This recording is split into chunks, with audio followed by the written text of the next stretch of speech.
such as depression, career-related dilemmas. Academic scholars and education stakeholders have called for urgent enhancement of counseling services in schools to address growing emotional and psychosocial challenges among learners and teachers. Entitled Enhancing School Stakeholders' Competences Through a Psychoeducational Approach in response to emerging learner needs, colleagues as stakeholders and your practitioners there, you'll agree with me that day by day we keep receiving new cases.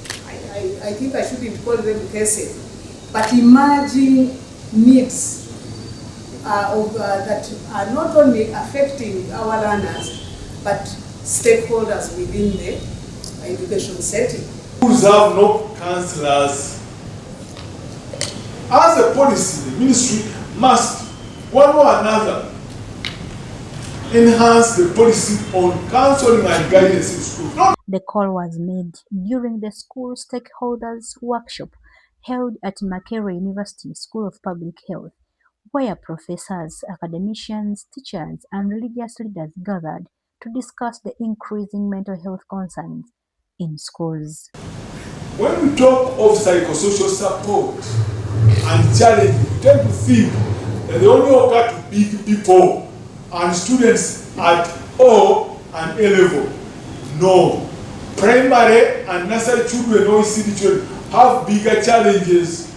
Participants highlighted persistent challenges affecting learners, including bullying, mental health struggles, limited psychosocial support, poverty, teenage pregnancies, and other adolescent-related issues. With multiple challenges, such as complex families,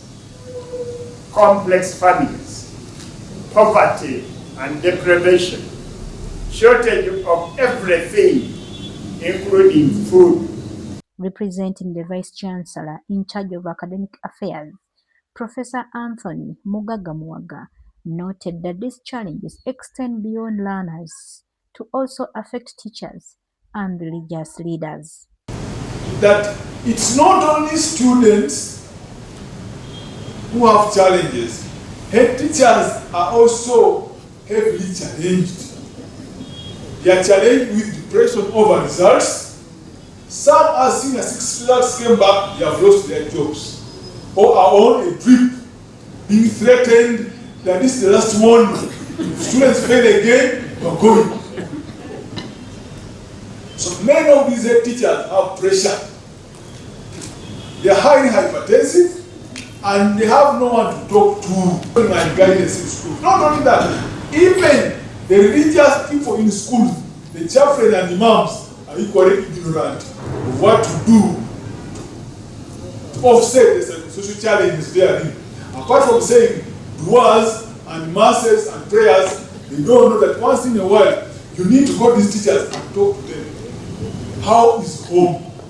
How is your wife?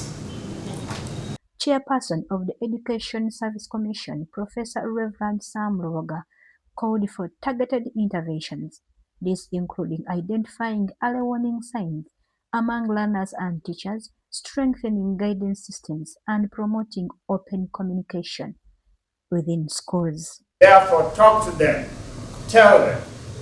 Visual learners learn by seeing, show them, demonstrate to them. Logical learners learn by seeing the logic behind it all. Explain to them. Make sure your students learn the why first before they learn the what. Stakeholders are now advocating for the development of a comprehensive counseling model aimed at addressing the rising emotional and psychosocial challenges in Uganda's system. We are looking at, we must have a model in order to save the situation. The center which is falling, it should not fall when we are here. And that's why we must thank the center here for organizing this kind of clinic. I'm calling it a clinic because we are looking at things that should make us move. I also want to add my voice on the discussion.